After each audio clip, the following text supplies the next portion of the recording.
All right. Welcome, everybody, to our August TMN Tuesday event. We have a real special treat in for you today, as we have a number of speakers joining us to share about a variety of different topics. But there is a consistent line across a thread between the two, and so we'll talk about those specific topics here in just a second.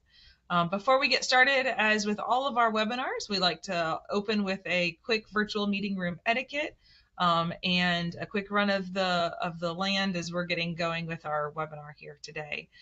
Yes, this meeting is being recorded. We will have this recording on the website within the next day or so. So you can watch this as a live webinar or as a recording and claim Master Naturalist Advanced Training hours for it.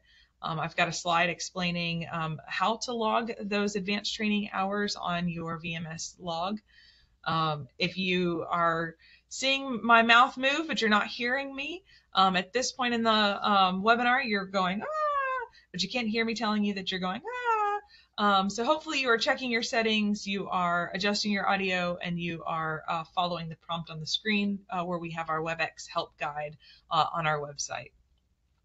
For the rest of those folks that can hear us, you cannot speak to us, you cannot unmute yourself, but that is intentional. We want to make sure that we're giving our speakers their due time for their presentation today. But we will be playing moderator for our chat room. So Michelle, Hannah, and I will all three be moderating the chat and helping to ask those questions that you are putting into the chat to our speakers today. Please help us as moderators by using professional and respectful language, avoiding acronyms, and using the best spelling and grammar that you can muster on a Tuesday afternoon, so that we can make sure that we're asking the question as you intend it to be asked. As I already mentioned, this webinar is going to run for about an hour today and will count for advanced training for Master Naturalists as either a live event or as a recording. And then this is the next slide here. One more. I'm going to come back to that slide, Michelle, so you can talk about the survey. But this is how to report your time today. And Michelle, maybe you can walk through this slide and the previous one for us. It hasn't changed on my end yet. So, okay, Oh, there okay. it is. So one of the things we started doing with our last TMN Tuesday is just giving you some more information about how to report your hours for attending today. If you're a Master Naturalist attending, today's session would be advanced training for those in attendance. And you can, as was mentioned earlier, when attending live, this would be advanced training for the time that you're on.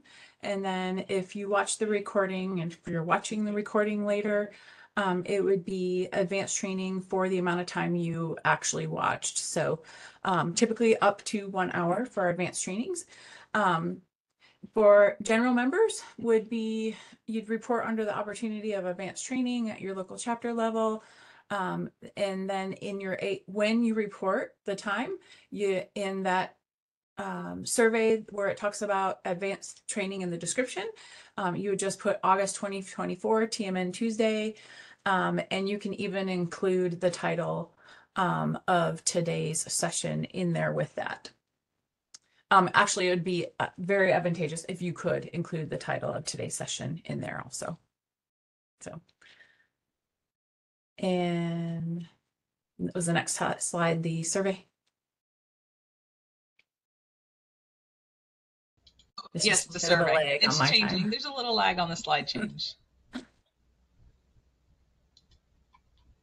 So as that's coming up, I think the next slide is about the survey. So if you could, we'd be very grateful if you could help us to remain eligible for the funding that supports this and other projects that we work on and do within the Master Naturalist program. And certainly this TMN Tuesday is included in that. When the survey pops up, if you would take the survey, it's completely optional. But it does help us remain eligible for the funding that we have available for the program. And if there's any questions, you would, if it does ask for your county or the county where you're, when you take the survey, you would put the county you're viewing from.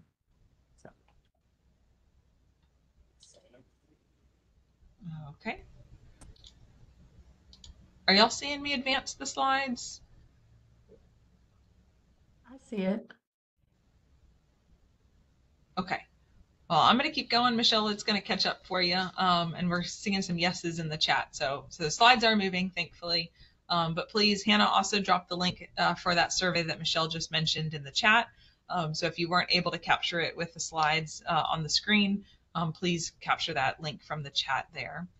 As we get going into the second half of our TMN Tuesday webinar series, I just wanted to remind folks that are logging in that we have another 4 TMN Tuesday events in 2024. We are here in August, and we have our September, October, November, and December dates, both on our website, on the screen, and hopefully you've registered for all of those webinars through that WebEx link on our website. And Hannah, if you'll drop that TMN Tuesday webpage link in the chat, that's also where the recording from today's program will be posted as well. All right, so this slide has not been updated for August intentionally.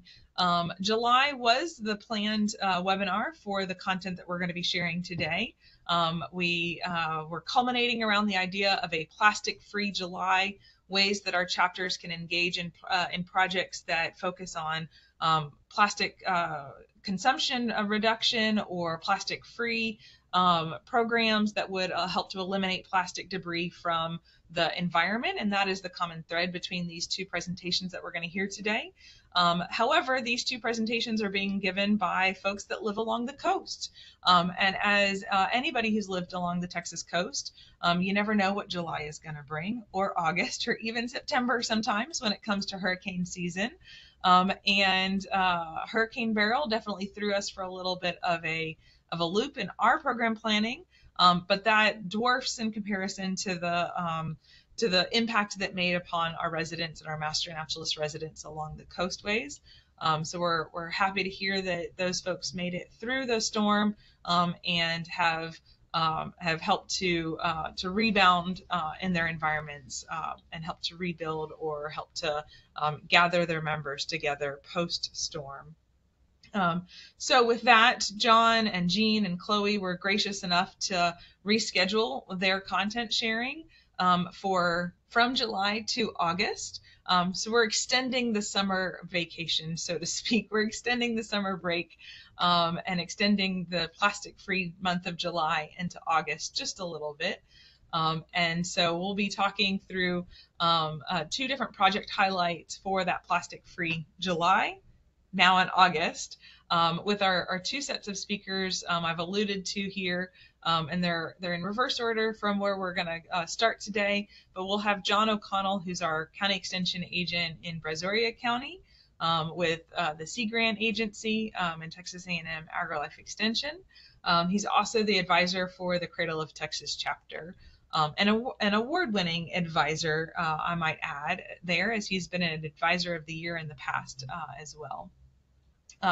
After John shares a little bit about his microplastics and microfilament project, not microplastic, microfilament project, we'll hear from Jean Fissler and Chloe Dannenfelser with the Galveston Bay Area chapter about ways that they've reinvigorated their chapter through their beach-oriented projects. So I'm going to let John, you take it away.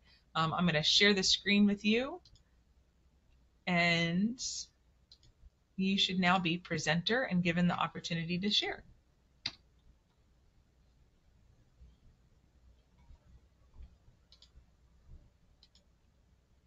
We thank you guys so much again for being willing to reschedule with us.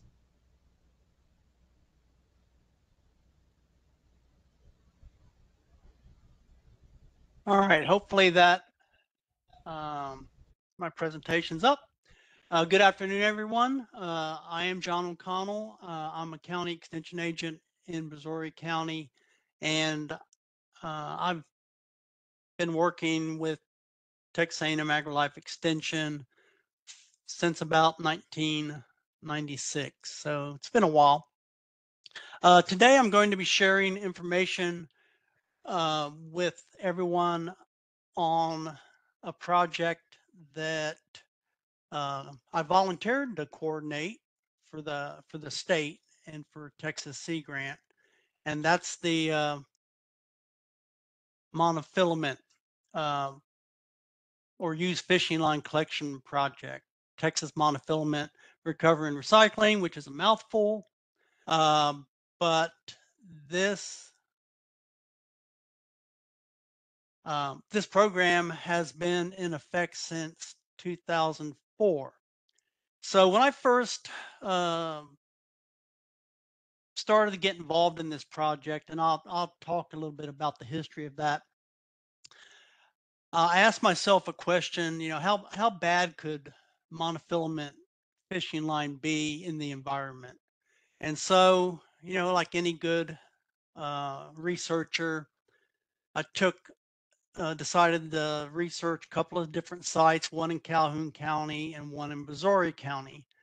And this is what I collected. So I spent an afternoon walking just along the north shoreline. Well, I'll take that back. Along the north shoreline of Lavaca Bay, uh, as you come off from Point Comfort down towards Port Lavaca on Highway 35.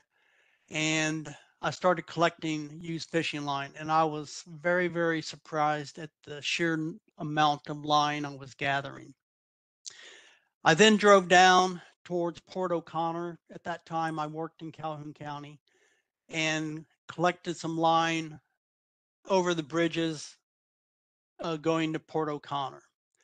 Now, the line I didn't collect, which was very interesting, was strewn all the way down the highway from where you turn left to go to Port O'Connor, right near Powderhorn Ranch, if you're familiar with that area. And I took a picture. I didn't give it justice, but the line was running all the way down the side of the highway.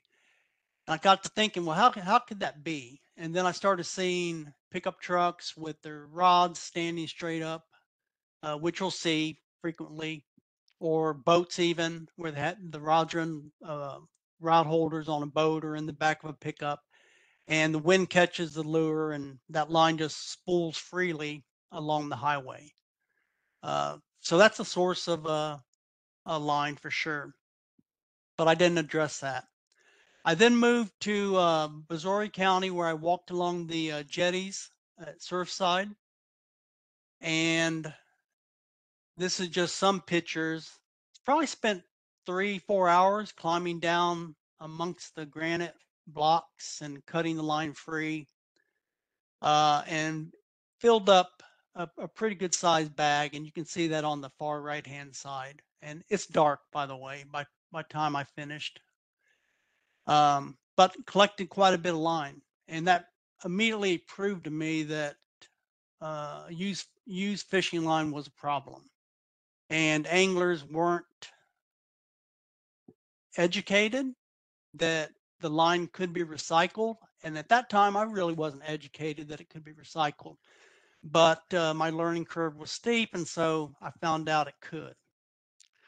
So this actually happened after the program got started. And by the way, 2024 is the 20th anniversary of this project. Hey, So, John, yes. can I ask you to speak up just a little bit? There's a few folks that are having a hard time hearing your audio. Okay. Is that better? That's better to me. Yes, sir. Okay. I'll do the best. I haven't changed my volume, but I will do what I can. So this project began in Port Aransas, and it was spearheaded by fourth grade students at the middle school there, Brundrett Middle School. And how that came about was their teacher contacted our state office with Texas Sea Grant and wanted to address used fishing line that the students were seeing strewn about or along the south jetties there in Port Aransas. And so it had just been a year before that Texas hosted the Sea Grant Week, which is a conference for all Sea Grant programs. Normally it's for administrators and not county agents, but in this case, since we hosted it, the county agents were invited. And so they had displays from different Sea Grant programs across the nation, and Guam and Puerto Rico and so forth. And one of the projects they were highlighting was from Florida, and it was a used fishing line collection project. And basically, I just tucked that away in the back of my head, thinking that was a pretty cool project, but it could actually be something that could be implemented in Texas. And lo and behold, the next year, we received an email asking if we could help this teacher in Port Aransas address used fishing line. So that's how I got involved. I volunteered. So I contacted the teacher and started advising her on how they could get the community involved. They could address the used fishing line and then introduce them to this program in Florida. So basically, I provided them with slide presentations, how to construct the bin, and off we went running. Well, they had of course, I recommended that they do a big publicity push and invite the local news, which they did. And I'll have a series of pictures depicting that. Well, when I got back to Calhoun County, I worked closely with the middle school there in Port O'Connor, which is if you know anything about the mid-coast, it's a huge fishing destination. And so, obviously there's a lot of used fishing line being generated, just not from bay fishermen, but offshore fishermen as well. And so as we go forward, these students at Brundrett produced this poster, and this is part of their outreach effort to educate the citizens in Port Aransas and get support. And so they created this, and they took that around the different businesses to showcase what they were doing. And I'm gonna flip through these pictures fairly quickly, but you can see the line that they collected, and they're standing on the jetties. And then they're displaying their bins that they went. Also, because there's a lot of charter boats out of Port Aransas, a lot of the students, or some of the students, had parents that worked at these charter boat companies, and so they got them involved in recycling the line as well. There's a film crew from the local TV station filming them. And you can imagine these are fourth graders, right? So they're getting this exposure. And this was 20 years ago. This is in 2004. And I often wonder, what are these kids doing nowadays? And I don't have the answer to that. I just know that they saw a problem and they wanted to address it. These next couple of photos are students from Port O'Connor. Same thing, fourth grade students. And they went around to businesses and got support to get the bins made and so forth. Now, after they started kicking this off, phone calls started coming in. People started seeing the media blitz and so forth and getting information about it. And fortunately for me, I had a mini grant from Alcoa Foundation to do some work, not in marine debris, but another area. And I asked them if I could redirect those funds. It was, $10,000. And they said, absolutely, go ahead. So that was the seed money that I used to purchase the materials to make 100 bins and then get some brochures printed, and then we're off and running to the races. Another group of students, these are up in Harris County. Jesse Jones Nature Center, I believe this was where this was taken. And I'm focusing on youth because they see things that adults don't. And this is a cool story. This, it's a line and box, but the story behind this is kind of interesting. So, young lady, I get a phone call, a cold call, which happens quite a bit in my job. And this family came down, was in Surfside vacationing in at Surfside Beach. They were from Austin, and the young lady had taken it upon herself to, you know, collect this line. And what's interesting about that, they called me and said, "Hey, we're here in Brazoria County. Can we come by and meet you?" And I said, "Sure, come on by." So, they explained to me the whole situation. Brought the whole family, and I visited with them for a couple of hours before they had to head back to Austin.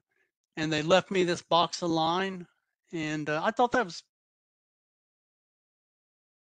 it was cool because you never know the impact that you have on people. Sorry. In the early days, I got invited to the general land offices meeting or conference of adopted beach coordinators. And so we built bins so I could introduce them to this concept, because surely they were running into, or their volunteers were running into used fishing line as they cleaned up. This effort really never took off as far as segregating used fishing line from the rest of the debris that had washed up, but um, some of them made an effort to do that. And if they couldn't incorporate it directly into their beach cleanup that they're responsible for, then they just did it, personally at a different location. This program was part of a clean marina cleanup in Galveston County. This was back in 2012. A big effort to clean up used fishing line in Galveston County was spearheaded by the Surfrider Foundation, the Galveston chapter. And this was really before Master Naturalists were getting heavily involved. Now, we had some chapters involved, and I'll talk a little bit about that coming up pretty quick. Clean Marina is a program run through the EPA. It's a required program. It's federally funded. Marinas can get funding to implement best management practices to improve water quality and address solid waste, and um, pump out stations for heads on a boat, and oil recycling, etc. What was pretty cool is that they got used fishing line incorporated into that effort. So these are some marina owners posing next to the indoor bin for collecting the line. So why bother with all this? Well, used fishing line, it will photo degrade if it's exposed to sunlight, but if it's in a water environment, it takes a very long time, like all plastics, to deteriorate. And I'm going to go through a series of photos where wildlife is being impacted. This obviously is a sea turtle. They are endangered. You can see the line clearly wrapped around its neck, and this turtle is dead. One thing about coordinating this project is that people would send me all sorts of photos that they would take of wildlife impacted, and so that's where some of these photos came from. Another sea turtle. Here again, this one's definitely decomposing, but you can clearly see the line wrapped around its neck. This is a picture I took at Surfside Jetties. Similar situation. I believe it's the green sea turtle that stage at the jetties to feed on the algae before they move into the bays. And there's a lot of anglers along that jetty, and therefore there's a lot of monofilament line. And in one instance, there was a turtle that had line wrapped around its flipper, and it kept coming up for air and going back down. And a good Samaritan jumped in the water, which I don't recommend that anyone do, to free it. And they managed to free it. I heard this story was told to me by another person that witnessed it, and I don't recommend that, but they were able to untangle that turtle and get it released. But this one wasn't so fortunate. Um, Bottlenose dolphins. This is actually a gill net. So just you can see that gill nets are made from monofilament line. And just another thing, you clearly see that it's wrapped around its rostrum. And, you know, really, it's not just birds and turtles. It's and fish. It's mammals, marine mammals as well. Here's an interesting photo that the Coast Guard sent me. They they said this is 10 miles of gill net. It's illegal gill net that was strung out in the middle of the Gulf of Mexico and Texas waters down off the beach of South Texas. And they didn't find the people that strung the line, or the gill net rather, but you can clearly see in this image that you have sharks entangled in this line. The reason they contacted me is they wanted to recycle it. And we figured it would, 10 miles gill net, it would take probably, I think we figured 10, 55-gallon drums, because they cut it all up, removed all the animals, and they put it in drums, and they were looking for a place. And I work with Dow Chemical to see if we can use their incinerator. They have a chemical incinerator, and we they got those drums up there, and we were able to address that and get rid of it. But that's just one place that they happen to come across these gill nets. But anyway, if they're just out there, it's like ghost traps. With crab traps, you just keep catching. Here's some more pictures. This turtle was tangled, and these folks came along and found it, and then they freed it. So you can see it lifting its head. It doesn't look too damaged, but you can clearly see that there is quite a bit of fishing line that was impacting it. And then getting near the end, this is a picture from the National Park Service, uh, where you can see a sea turtle that has line wrapped around its neck. And then an unsung heroes, at least not in Port Aransas, but maybe for the state of Texas. This is Tony Amos. He's was a professor at University of Texas Marine Science Institute in Port Aransas, and he ran the ARC, which is a rehabilitation facility for um, wildlife, birds, brown pelicans, white pelicans, and sea turtles. And I'm just going to go through some photos here. So he has tanks where rehabilitated turtles are allowed to, get healthy, and then they're re-released if they're healthy enough. There's one with line wrapped around the flipper, similar to what I mentioned that happened at Surfside Jetties. Here's some pelicans that are being rehabilitated before they're released. Unfortunately, if they lose a wing and they can't be rehabilitated, then they live out the rest of their life at this facility. This is a picture that an individual sent me. You can clearly see this line wrapped around its feet. I personally have witnessed birds entangled in line dangling from power lines, or just wrapped in line. The ones that are caught up in a power line, I mean, to drive by that every day and see that can move you. Now this is a happy video.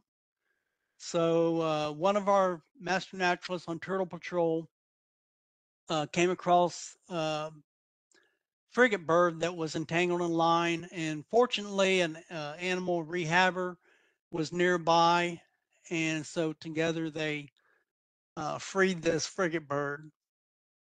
So I'm gonna play the video of about a minute or minute and a half.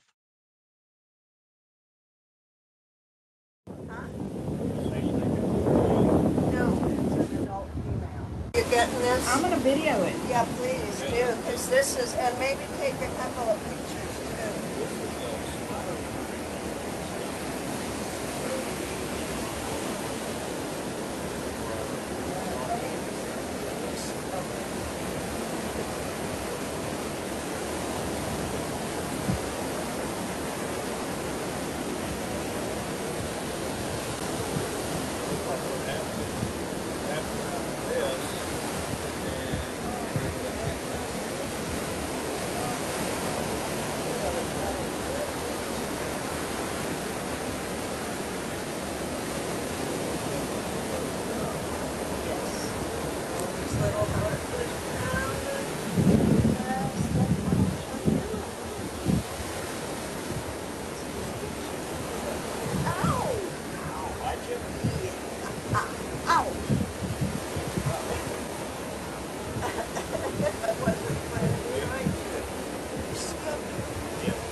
Okay, so switching gears. If you don't see your chapter's name on here and you're involved in this program, uh, please drop that into the chat for me so I can update my information. We do have an online database that people can log into. In fact, recently I've had people wanting to know what the password was and things like that, so I can get that information to you. Back in the early days of the Master Naturalist program in the state of Texas, I used to do workshops at the state meeting, and we'd make monofilament collection bins for distribution. Volunteers, Master Naturalist volunteers could enroll in that workshop, and then we'd make bins, and then I'd send them home with a bin to their local chapter in the area they represented in the state. And that was one way that we were able to get the program kick-started. Haven't done that in a long time, but but I think I did 2 or 3 workshops. So I wanted to highlight this project. I was able to get some funding from a nonprofit in Galveston County, and the Galveston Bay Area chapter got involved. This is us making 30 bins. They've expanded that to 63. I believe that's the current number. But the top picture up here is Alan Wild and John Wright. And then I'm taking photos and helping them. And then they took all that cut pipe back to Galveston County to the extension office there. And then we had a work day where we uh, put these bins together, and then they got distributed out into throughout Galveston County to address used fishing line. And that's the finished product. This is key. The next couple of photos. The original bins just had an open, unobstructed mouth, which made for a great trash receptacle, which is not bad. I mean, we need to address all sorts of trash, but we came up with a great system to prevent people from putting uh, large amounts of trash in there and try to keep um, just have it reserved for fishing line. And so the next slides are going to show different styles of bins that I've seen. Some are pretty innovative. The one on the right is on Surfside jetties. I've since replenished the stickers on this particular bin, but they just took a cap, drilled a hole in it, making it just large enough to keep cans out, diapers, whatever people would shove in there. This is a bin in the city of Plano, which was part of an Eagle Scout project. In the neighborhood, they didn't want just a PVC structure. So the young man that did this project took cedar, made it almost into like a bird nesting box, and anyway, mounted it. It's a really nice looking bin. This bin on the lower left, one of my volunteers sent this to me when they were in Alaska. So this is a bin that is in Alaska, and they just used rubber to put over the covers so people could push line into it, but it would keep out trash and wildlife.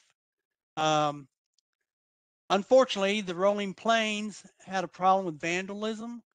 So when they implemented their program, they contracted a welder to make this particular bin out of steel pipe.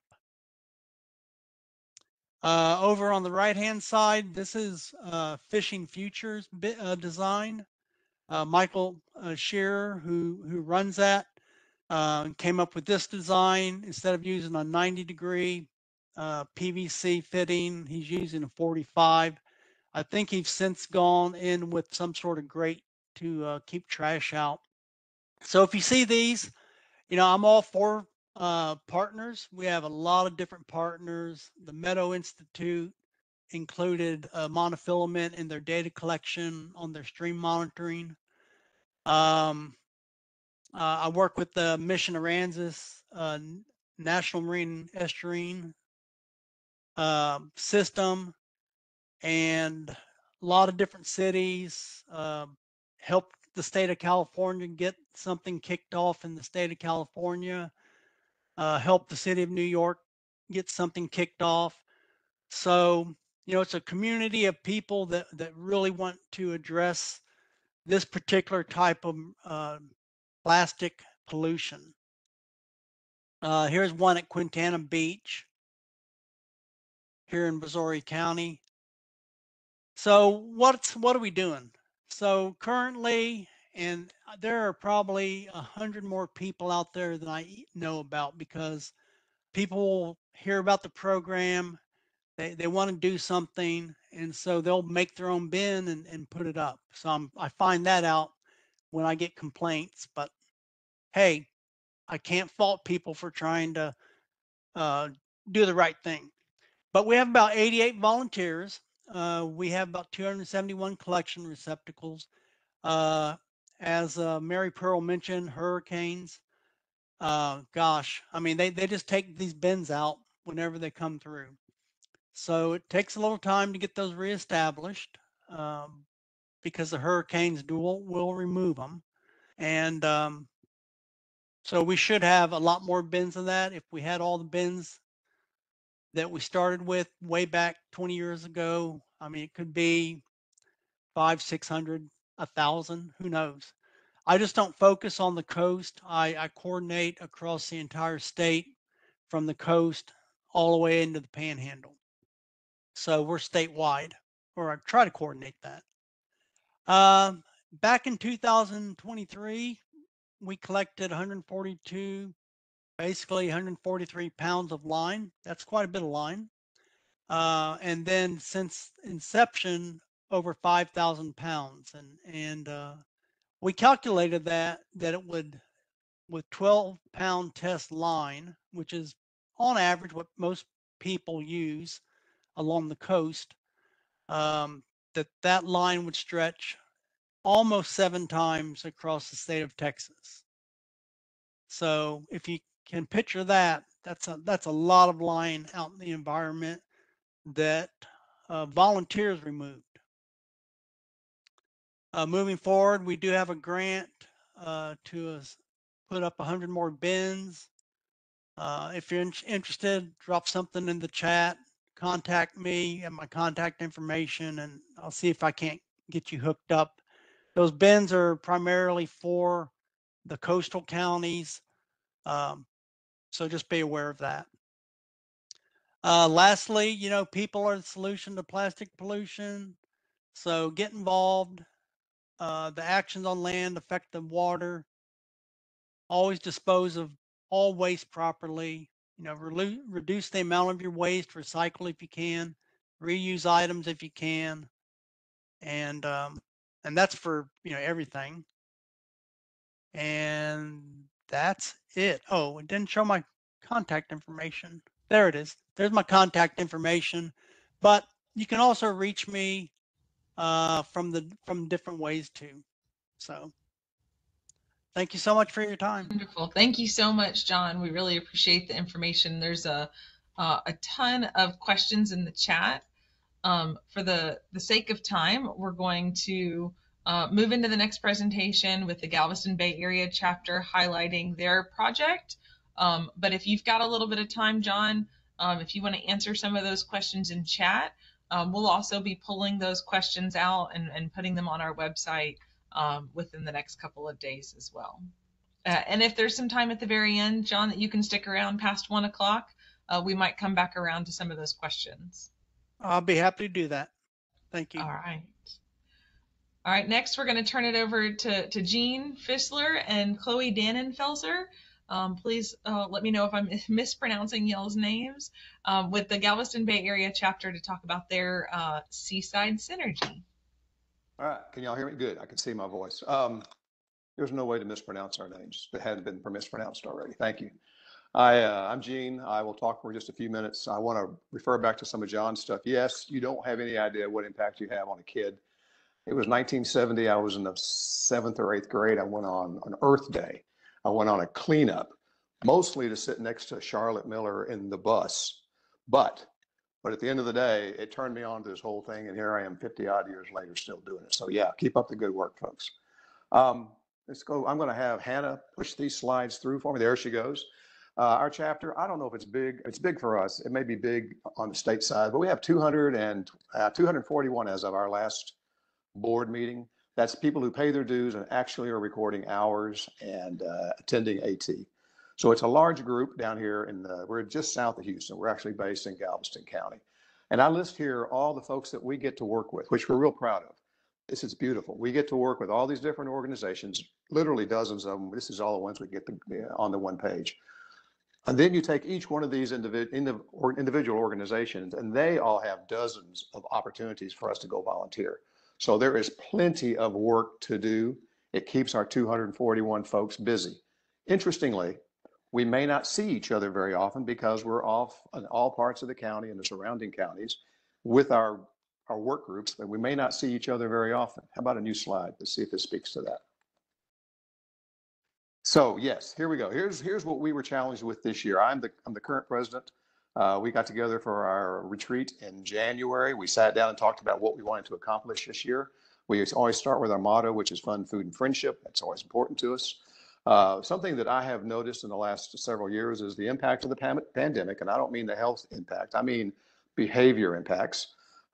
Zoom saved us. Our training group, our training class at that point was 3 weeks into the training. We took a week off, everything was shut down. We came back with Zoom and we finished that training up, and it has been part of our life ever since. It got us through the pandemic. It helps us with folks who are homebound, folks who are have a problem, can't get around. It works really well.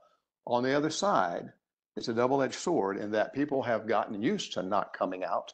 They've gotten used to not coming to meetings. They've gotten used to doing things from the comfort of their living room in their house shoes. That's fine, but it challenges us to keep ourselves engaged with each other and know each other, and to follow up on our motto of fun, food, and friendship.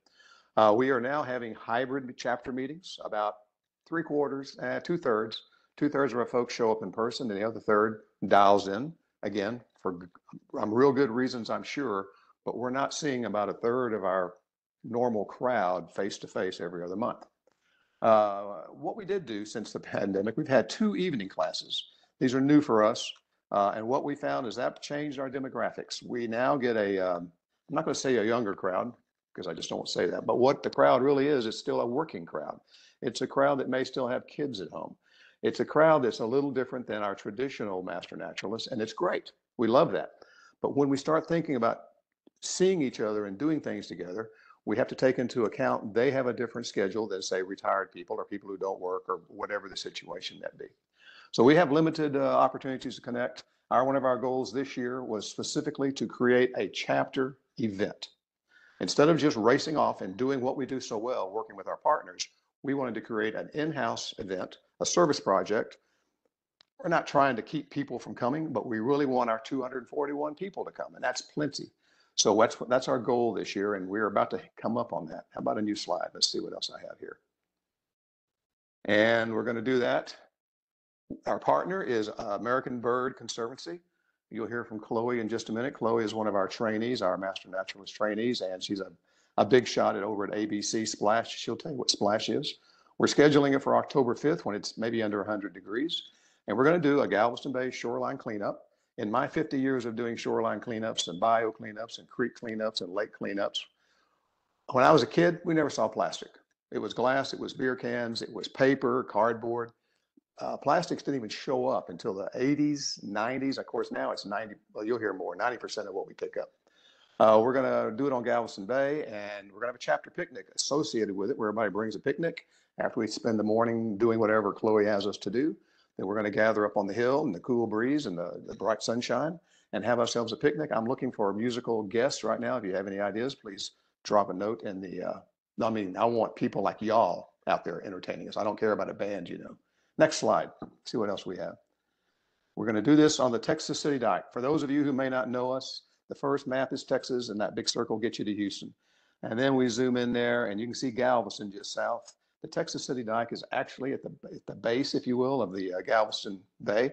And this is an image of it. It's 5 miles long. When you go out there and look at it, it's been there for, I don't know what, 60 or 70 years. All man-made. People, they just drove dump trucks out there and emptied them and emptied them and emptied them. It helps with the ship traffic into the Texas City port, the port of Texas City port. And but it also is a great fishing place and great birding opportunities. It's just something special. But it's the world's biggest fishing pier, and therefore probably one of the world's biggest fishing line collectors. Next slide, please. Now I'm going to turn this over. So that's what we're doing. We want to get our folks out there. We want to see each other. We want to interact with each other. We want to do a service project. We want to, this may be something we do annually to bring, and this is one thing I forgot to talk about. The newer classes, these more diverse classes, are the ones who are pointing out to us, gosh, we hear about all these people, but we don't see all these people. Well, we're going to give a chance for everybody to see everybody on October 5th. All right, Chloe, you're on here somewhere, right? Awesome, yeah. Howdy, y'all. I'm Chloe Dannenfelser. I'm the Outreach Conservancy, and I primarily work on the SPLASH program. So SPLASH stands for Stopping Plastics and Litter Along Shorelines. It is a partner organization between ABC, Gulf Coast Bird Observatory, and Black Cat GIS.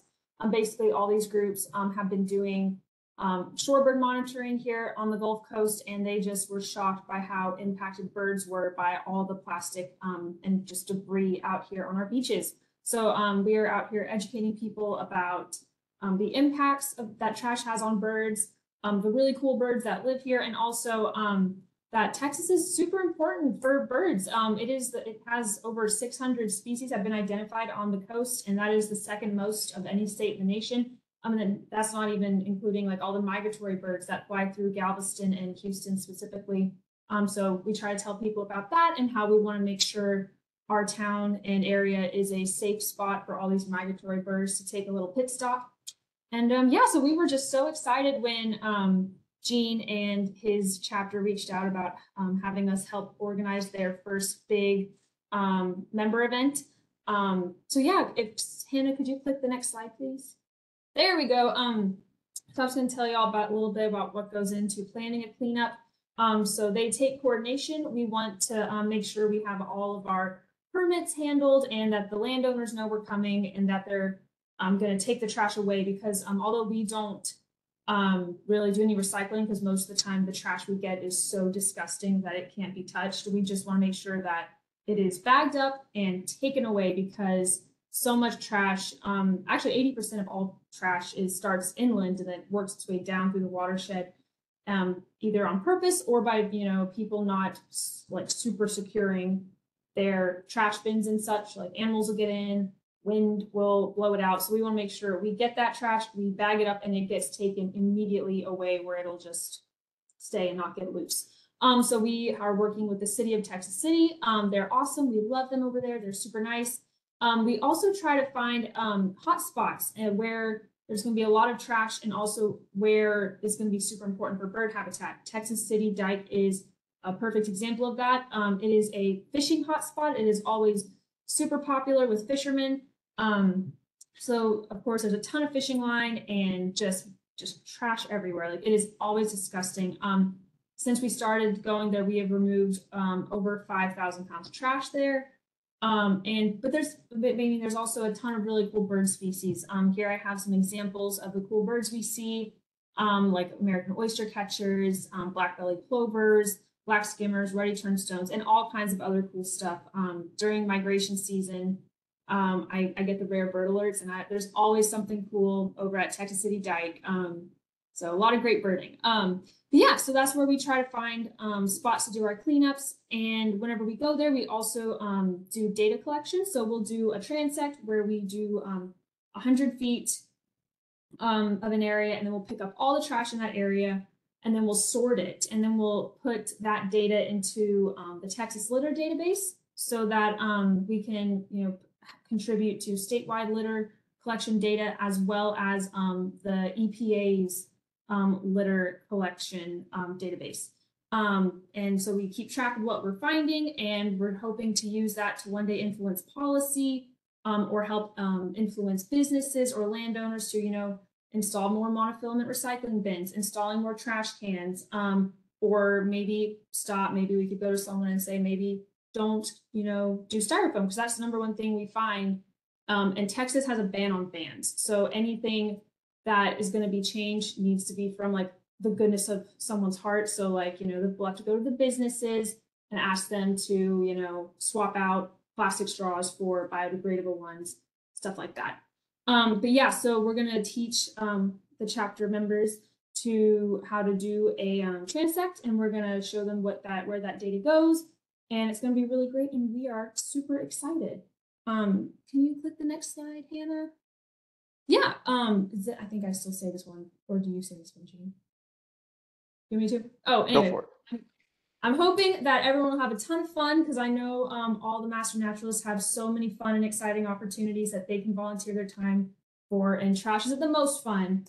But we really hope that everyone will get out there, go somewhere new, see some cool birds, pick up a ton of trash, and see all their friends. I'm excited to go there. And we're super excited to get out there and clean up that important bird habitat.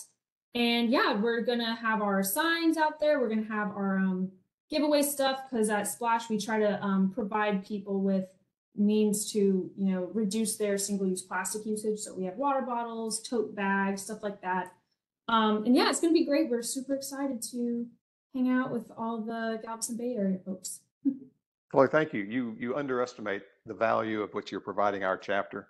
We just show up with energy and our lunch. You're going to provide, like you said, all the materials. You'll have us cleared, for contact on that facility. The city knows we're there. Somebody's going to come take away the trash that we collect.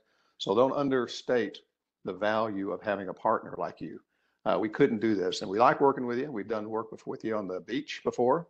We'll put our guys, our master naturalists will man the stations where we pass out those materials to the public, if you will, who come out to volunteer. But we look forward to having an in-house opportunity, both to do something for the environment, for our community, as well as get to know each other a little better. And that's really what ours is about. And that's how we're tied to plastic here this year in 2024. And I guess that's it for us. How about that? Wonderful and perfect timing, Jean and Chloe. Thank y'all for wrapping it up just perfectly. So again, one of the things that I wanted when we were organizing this TMN Tuesday is to see that cross thread or that line, to use the pun that we've used a reference to the discussion today, is to see that commonality in a line of ways to incorporate plastic-free projects within your chapter. To tackle more than just a habitat management aspect, which is the main goal of that program, of that project, but also, as Jean mentioned, create that fun and fellowship center around that project as well. So we do have a few more minutes for some questions. John, if you're willing, and Jean and Chloe, if y'all are willing to hang around for just a few more minutes. There were some great questions that we've had throughout the presentation time. And John, one of the questions that stuck up a couple of different times is how chapters that may be inland could get involved with the monofilament project, and if there is a map to see where some of those centers are placed throughout the state. Yes, inland chapters can get involved. They just need to contact me. And in fact, there's quite a few inland chapters that are currently involved. But they can contact me, and then I can line them out with some brochures, decals, how to make the bin, measurements, and materials lists, things like that. What was the second part of that question? If there was a map, a statewide map, or a way to identify where these are all placed. Well, funny they asked that because our recreational fishery specialist, or I guess her title has changed. She's had a summer intern, and they're developing a map now. So at one point I had a map. It's outdated, but we can maybe get that to them if they'll contact me via email. It'd be a great way for chapters to see where there's opportunities within their habitat areas to engage more with the monofilament project. Yes, it would be. And Michelle and Hannah, please help me find some more of these questions in the chat. There were a lot of comments, a lot of great suggestions in here too, John, on questions and suggestions on designs for the monofilament tubes, different questions about the structures of them, the materials that are being used, and so on. So I'm sure you can over-engineer that very simple design very quickly. But the main goal is in that collection of process to make it simple and obvious for those that are on the piers. Yes, at one point PVC was a fairly cost-effective way to construct these, but with the increase in petroleum products, or petroleum, which is what all plastics are made out of, that's driven the cost up quite a bit. So I'd be very interested in alternative suggestions. Chloe, there's a great question in the chat for you, and for Jean as well. And please, John, pitch in on this one as well. But Chloe, do you find that if an area is cleaned up, people are less likely to litter that area again? I really do. Unfortunately, no, that's not always the case, at least for some of the really rough places we go to. But we do put up signage. We have a really great beach sign program where we let kids in region 4 schools, like design anti-litter slogans and drawings, and we put up those kids art up there with, like, don't litter, stuff like that. So like we do our best and to like let people know we're out there. And we've had people just walk up to some of our events and wonder what we're doing and just join in. So that's great. But we always find a lot of, well, actually, no, I'm sorry. There's one spot that we have found has been awesome. Monument Inn. I don't know if y'all are familiar with that. It's over by the San Jacinto Monument. Yeah, exactly. When we first started going, it was totally unusable shoreline. And now it's clear enough that whenever we go, there's people fishing, there's people walking and having picnics on it.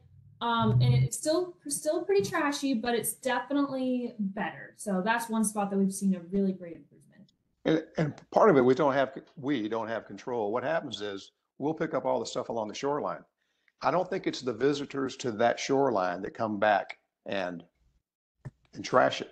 It's stuff continuing to wash down the bayous, wash through the bay into the Gulf. It's all of us when we don't pick up a can or a bottle out of our gutter before the rainstorm, because it will end up in a waterway and it'll end up down there. And then they always end up on the same beaches and the same shorelines. I'm not to say that we're all perfect when we're fishing and when we're enjoying the shoreline, but I just don't think it's 100% of the users. I don't think 100% of the trash comes from the users of that particular location. Also, I'll, sorry, go ahead. Well, up on the beach cleanups are cigarette butts, and you might draw the conclusion that all these beachgoers are smokers, but in fact, it's all washed down from the watershed.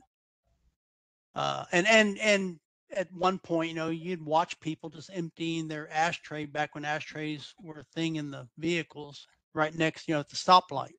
You see a pile of cigarette butts. Anyway, that's an aside. Kind of a story. When I'd go and walk the Surfside Jetty and pick up a line once a week, and a lot of the fishermen would just let that line, lay out. And as I did notice a change in behavior. It was cleaner. There wasn't as much line. In fact, these particular gentlemen that fish there often, they saw me coming and they had let their line blow across the rocks, and one of them stopped and got up and gathered it all up and handed it to me because he knew what I was doing. So, but you have to be consistent in doing that. But I think it does change behavior and makes people more aware, and they see that. And that's exactly the role of the Master Naturalist program, of our volunteers, is to help create that opportunity for education of the need for their communities to get involved and to maintain their own stewardship of their own corners of the earth. So yeah, I think that's a great way to really wrap it up, John. There are a few other questions in the chat, but they're mostly again about design on some ideas for when and how to design their next monofilament container at some of these other chapter locations. But Mickey Delfino has helped to drop your email address in the chat for folks that may want to contact you to be able to ask some more questions. So with that, we are nearing we're past the 1 o'clock line.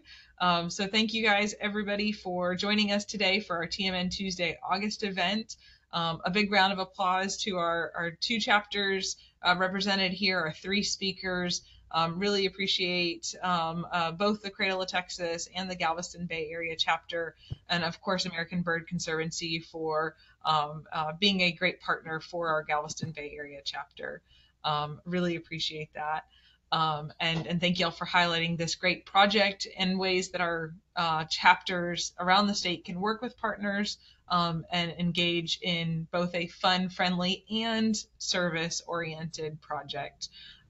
So thank you guys so much and have a great day. We'll get this recording posted on the website by the end of the day today.